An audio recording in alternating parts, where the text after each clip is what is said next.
Hello student, welcome back to my YouTube channel Base of Education Mantra. प्यारे बच्चों, आज हम करने वाले हैं मिशन बुनियाद के अंतर्गत हमारा गणित की बुक में डे नंबर 6 है। और डे नंबर 6 में हम करने वाले हैं समझ यानी कि अंडरस्टैंडिंग नंबर फर्स्ट। ठीक है, तो यहाँ पर एक पैटर्न दिया हुआ है। पैटर्न को समझते हुए खाली डिब्बों में संख्या को आपको फिल करना है। ठीक है, तो चलिए देखते हैं इस पैटर्न में क्या क्या आंसर होने वाला है। ठीक है, देखिए बच्चों, यहाँ पर जो पैटर्न लागू हो रहा है यानी कि पहली संख्या में क्या है कि +10 हो रहा है। ठीक है, पहली वाली संख्या को लाने के लिए 10 प्लस हुआ है। इसी प्रकार से यानी 324 में 10 प्लस किया आपने तो आ गया 334, और फिर 334 में फिर 10 प्लस किया गया तो 344 आ गया। 344 में अगर 20 प्लस किया तो यहाँ पर 364 आ जाएगा। 364 में फिर 20 प्लस किया जाएगा तो 384 आ जाएगा। 384 में 20 प्लस किया जाएगा तो 404 आ गया। 404 में 30 प्लस किया जाएगा तो 434 आ जाएगा। 434 में फिर 30 प्लस किया जाएगा तो 464 आ जाएगा। इस तरीके से इस पैटर्न को हमने कंप्लीट कर लिया है, यहाँ पर आप देख लेंगे। ठीक है, चलिए सेकेंड क्वेश्चन को देखते हैं। सेकेंड क्वेश्चन को देखेंगे, यहाँ पर दिया है कि अंक 5 0 7 3 से बनने वाली 4 अंकों की सभी संख्या यानी कि इन अंकों से मिलाकर जितनी भी 4 अंकों की संख्या बनती है उन सभी संख्याओं को लिख लेना। तो प्यारे बच्चों, 0 को आप आगे नहीं लिखेंगे क्योंकि 0 को लिखेंगे तो 3 अंक की संख्या बन जाएगी। ठीक है, बाकी आप किसी भी अंक को आगे लिख कर 4 अंक की संख्या बना सकते हैं। इस तरीके से हमने अदल बदल के बहुत सारी संख्या बनाई है, तो आप इसको क्या यहाँ से नोट करके लिख सकते हैं कॉपी में। ठीक है, यहाँ पर आप देख लेंगे। ठीक है, चलिए क्वेश्चन नंबर 3 यहाँ पर दिया है। क्या कह रहा है कि 700 तक 3 अंकों वाली कुल कितनी संख्याएं होंगी आपको बताना है। 700 तक, इसको आपको ध्यान देना बच्चों, बहुत ही आसान सा है। सबसे पहले करना क्या है कि आपको 700 तक में 2 अंक वाली जो संख्या है उससे आपको माइनस कर देना है। यानी कि आपको करना है कि 700 में से आपको 2 अंक की संख्या जो ज़्यादा है 99 को आपको निकाल लेना है, माइनस कर देना है।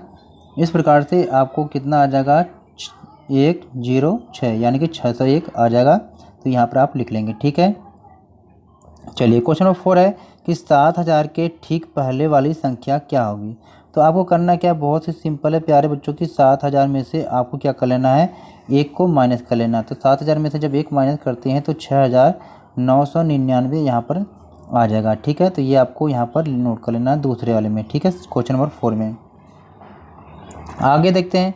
5वां क्वेश्चन है कि 5681 में 6 का स्थानीय मान आपको लिखना है। ठीक है, तो आपको करना क्या है कि 6 कितने अंक पर स्थान पे है उससे मल्टीप्लाई कर देंगे कि 6 गुणे आप 100 कर देंगे तो यहाँ पर आपका हो जाएगा 600। ठीक है, क्वेश्चन नंबर 6 में क्या कहा है कि इन संख्याओं को क्या है घटते क्रम में आपको लिखना है। घटते क्रम में यानी सबसे बड़ी संख्या फिर उससे छोटी फिर उससे छोटी संख्या आपको करना है।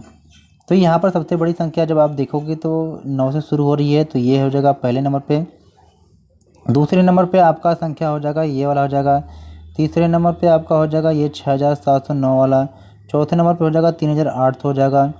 ठीक है, और लास्ट में 845 हो जाएगा। इस तरह से आप इसको नोट कर लेंगे। ठीक है, क्वेश्चन नंबर 7 में कहा कि 7043 का विस्तारित रूप लिखना है। तो सबसे पहले यहाँ पर 60,000 लिखेंगे, फिर यहाँ पर 40 लिखेंगे, फिर 3। इस प्रकार से ये आपका हो जाएगा।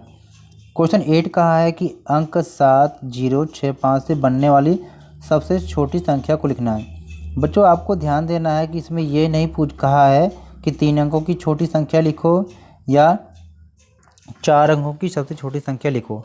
बस इन अंकों का यूज करके आपको छोटी संख्या लिखना है, वो भी शब्दों में। ठीक है, तो देखिए अब यहाँ पर हमने क्या 0 को आगे कर लिया है, और फिर 5 है, फिर 6, फिर 7। इस तरह से सबसे छोटी संख्या बन जाएगी।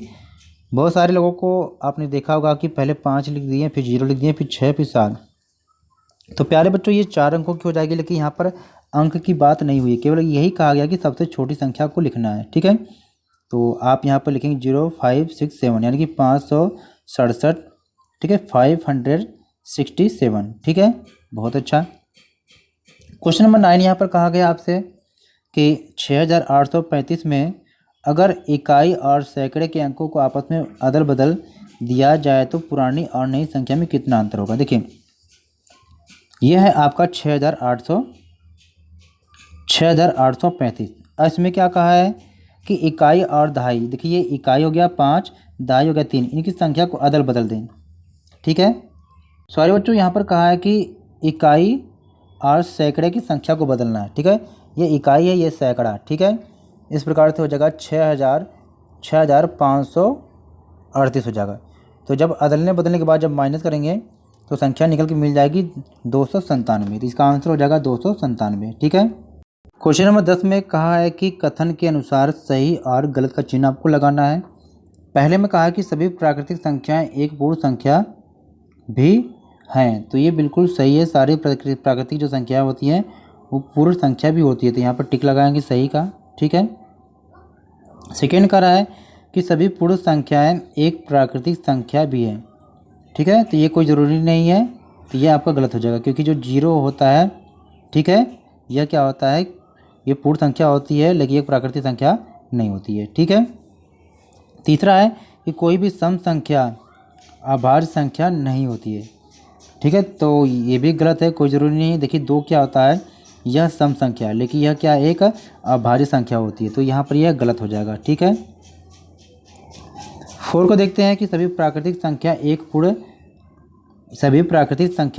पूर्णांक भी है, तो ये सही है, सभी प्राकृतिक संख्याएं एक पूर्णांक होती है। ठीक है, आगे देखते हैं। 5वां है कि एक न तो भाज्य संख्या है और न ही अभाज्य संख्या है, तो आपको बताना है ये सही या गलत है। तो ये बिल्कुल सही है, एक तो न भाज्य होती है न अभाज्य होता है। ठीक है, 6 क्वेश्चन है कि शून्य न तो भाज्य है और न ही अभाज्य, आपको बताना है, तो ये भी है, सत्य है। ठीक है, आपको 7वें में करना है कि 2 सम संख्या भी है और अभाज्य संख्या भी है, तो बिल्कुल गलत है, ये सत्य है, सॉरी ये सत्य है कि 2 एक सम संख्या भी है और अभाज्य संख्या, क्योंकि सब देखिए 2 क्या होता है, अभाज्य संख्या के लिए हमने पढ़ा था कि वह स्वयं से विभाजित होती है और 1 से, तो 2 क्या है, स्वयं से भी विभाजित हो जाएगी और 1 से भी। तो 5वां, 6ठा, 7वां ये भी सही है। 8वां है 1 जो है विषम संख्या नहीं है, तो ये बिल्कुल गलत है, क्योंकि जो 1 है, 3 है, 5 यह विषम संख्या होती है। ठीक है, 9 है कि 2, 12, 36, 39, 48, 50 ये सभी क्या है, सम संख्या है, तो ये गलत है, क्योंकि 39 जो यहाँ पर है यह क्या है, विषम संख्या है। 10 क्वेश्चन है कि प्रत्येक सम संख्या के ठीक बाद वाली संख्या एक विषम संख्या होती है, तो ये भी बिल्कुल सत्य है। जैसे कि सम संख्या मान लीजिए 2 है, इसके ठीक बाद वाली संख्या 3 हुई, तो यह एक विषम संख्या हो जाएगी, तो ये बिल्कुल सत्य है। ठीक है, तो बच्चों यहाँ पर हमारा कंप्लीट हुआ गणित में डे नंबर 6। वीडियो को लाइक शेयर करना और चैनल को सब्सक्राइब कर लेना सबसे पहले गणित के सारे क्वेश्चन आंसर को देखने के लिए।